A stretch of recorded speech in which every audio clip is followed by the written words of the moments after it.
Okay, welcome everybody. Sorry to have to do this 2 days in a row. I just wasn't quite ready to comment on anything yesterday. I hope you guys understand that. I know a couple of you reached out and everything, and try to get back to you guys as much as I possibly can. But due to the sensitivity of this subject, it just wasn't going to happen yesterday. Plus, I'm trying to get ready for a football game here. It still is the most important thing going on. I got to go play North Texas this week, right? So we practiced last night. We're about to get out there and meet and practice again tonight. And I can assure you that once this press conference is over, all that is put to the wayside, and 100% of everybody's focus is going to be beating North Texas, including these two guys, Derek and Keith, just as far as whatever they got to do to be a part of the team and help the team, I know that they're going to do that.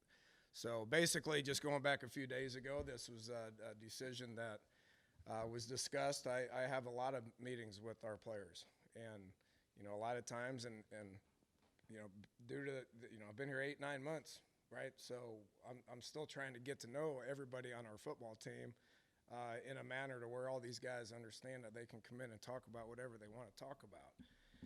So I had a conversation with these guys over the weekend. As obviously we came back disappointed with the loss on Thursday night. Came in Friday and just really sat down and had a discussion, and options were discussed. I care about these guys deeply, and options were discussed. You guys have heard me talk about player development a lot. You have heard me talk about redshirting a lot. You have heard me talk about what's in the best interest of the student athlete when it comes to what they do on a daily basis and getting themselves in position to be successful once college is over. I think it's pretty cool that these guys want to continue their college experience at the University of Houston, right? They don't want it to be over in a couple of months, and they have the right to be able to get another year. And so I respect that. And not only do I respect that decision, I support that decision. Guys that want the opportunity to be able to develop as young men, develop as students, get their degrees, exhaust their eligibility with a degree is something that I pride myself in. And we have an awful lot of work to do here at the University of Houston when it comes to that. This helps us do that. This gets us a little bit better when it comes to do that. So. Like I said, I support their decisions. We're gonna coach them hard, and we're gonna focus our attention on obviously the guys that are going to be playing this Saturday night. But my focus as the head coach is to focus on everybody when it comes to what their role is and how I can help them develop into successful young men once their eligibility is exhausted, and that's what we're going to do with these guys moving forward. So take a few questions. Unless you want to get up to you. No, we'll let Coach say questions. Okay. All right. I'm sure nobody's got any questions. Data, Sam Khan, ESPN. What is specifically is going to be their role and involvement with the team moving forward? Well, absolutely everything. I mean, they're gonna, they can practice, they can sit in meetings, they can. I think Derek's gonna be a awesome sounding board for Clayton Tune, which I'm anxious to watch Clayton play. We've developed him over the course of the last 9 months since I've been here. I think he's got, a ton of potential. You need more than one quarterback on your team. I mean, you need to continue to develop quarterbacks, and we need to continue to recruit quarterbacks here and develop them. And I think Clayton's awesome. I think Derek could be a good sounding board for that. When I brought in Will, to West Virginia. It was Skyler's senior year, and Will was in every single meetings, and he practiced, and he was a good sounding board for Skyler. So Derek's got a ton of experience, and he'll be able to help Clayton through some of these next few games. And how did you explain this to the team when you met with them? And I guess what would you say to people who would consider this writing off the season? Yeah, that's something I can't wrap my mind around that. I mean, I can assure you that whoever's saying that was not at our practice last night, was not in our meetings on Sunday night, these long coaches meetings that we've had preparing for a game. We're full go ahead on playing a game this weekend. So that to me is it's just absolute nonsense. I mean, this is year one for me here at the University of Houston. I've identified some things that I need to pay attention to, and I've identified some things that need to happen in order for us to be able to be successful and compete for championships, which is the goal here at the University of Houston. We're not currently in a very good spot when it comes to that, and there's a number of reasons why. We're just focused on us, and we're focused on developing as coaches and players and whatever our schemes are offensively, defensively, and special teams here in about 2 hours throughout the course of the week, and most certainly on Saturday night as well. Are you planning for King to be your starting quarterback next season? I have no reason to think that wouldn't be the case. I mean, that's you need. I mentioned this a minute ago. You need more than one quarterback on your team. So I've got to get him ready to be our starting quarterback. I got to get Clayton ready to be our starting quarterback. I got to get the other slappy one that's the third team guy ready to play. We're going to recruit another kid that's going to come in at midterm. So we got to coach all these guys. And so, Derek's an unbelievable player. So, I'm just thrilled to death that he's, I'm proud of him for what he's given the University of Houston over his entire career.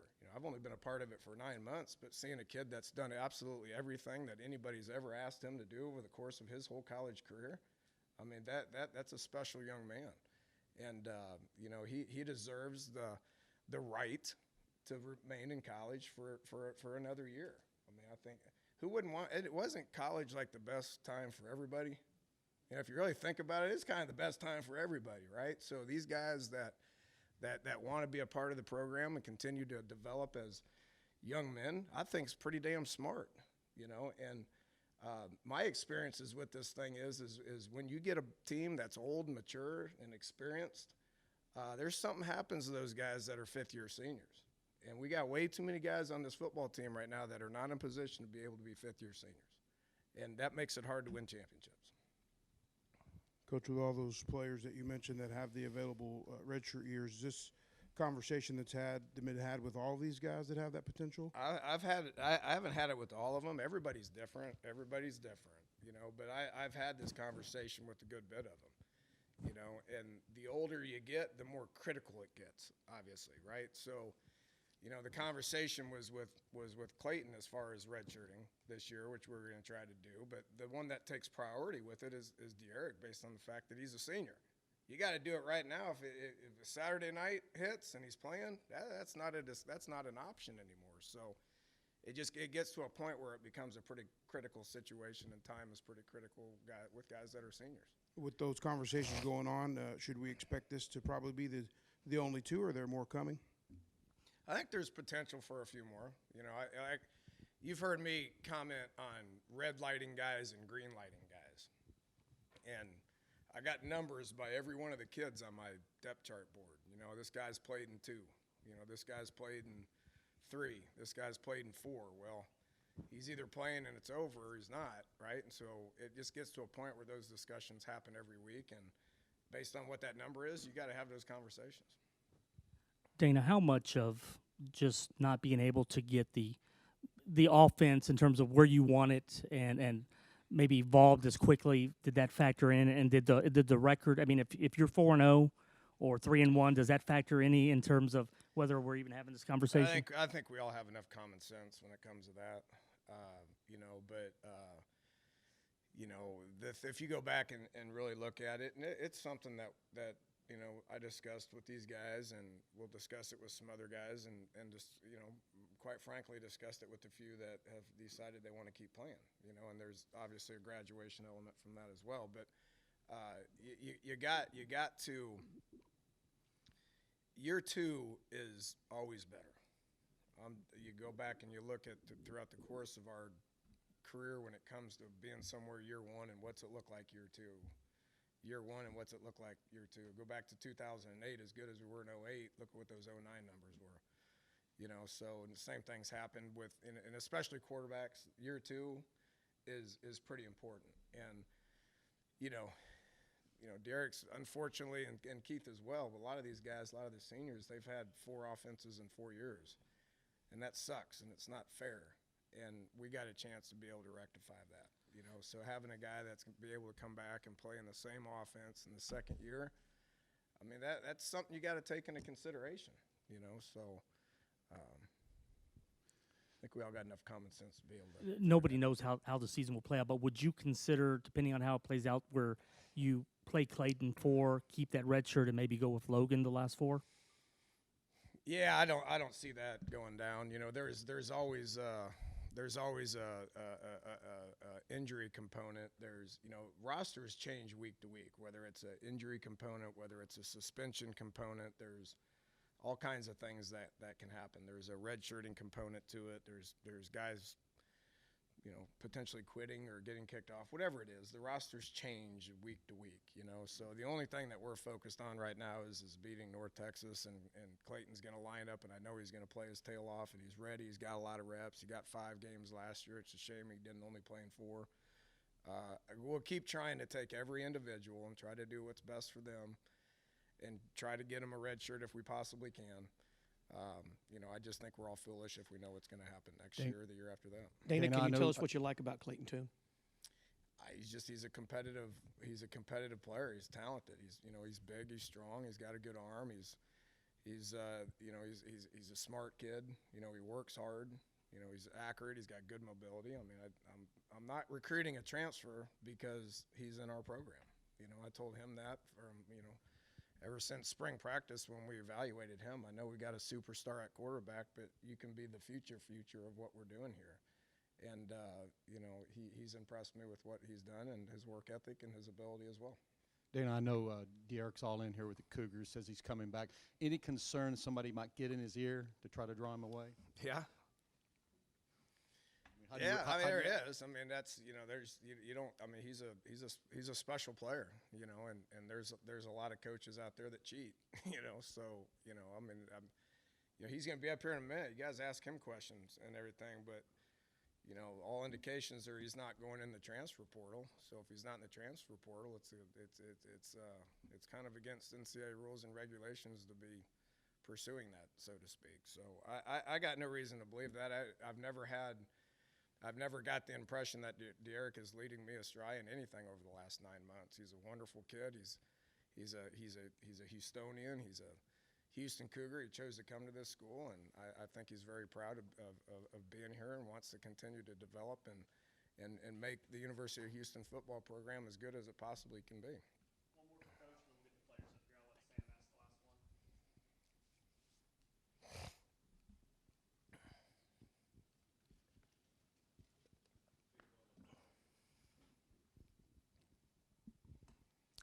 A couple things. Who initiated this conversation? Was it from the players or was it you? Well, like I said earlier, I talked to these guys about a lot of different things, and after the game, Derek was pretty upset after the game, so I brought him in first thing on Friday morning, and we talked, and I presented every option that was available out there. I mean, I want him to be successful. I want him to have every opportunity to be able to do what he wants to do. It's his life. It's his college career, and so every option was discussed. And what was the reaction of the team when you told them last night? I just think that this is such a new thing for everybody.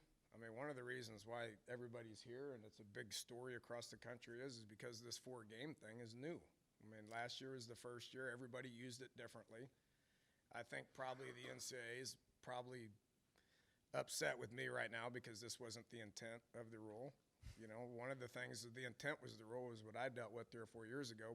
Took a redshirted kid that was playing game 11 his first game, because we had all kinds of injuries and stuff like that. But 4 games is 4 games, and we can use it however we want to use it. I just think it's new, and people are looking into it. And anytime something's new and anytime something hasn't been done before, I think people probably make it a big story. Last one, have any players expressed any frustration or taken exception to this? No, I don't think so. I don't think so. I think at the end of the day, I think everybody understands my stance on this because I've been saying the same thing over and over and over again for 9 months, that we need to get older and we need to develop, and redshirting is not a dirty word. And so that's been my stance since the day I got here. And, I've identified a little bit of a problem that exists here, and I'm going to do everything I can to fix it. All right, thanks, Coach. Awesome. Thank you all.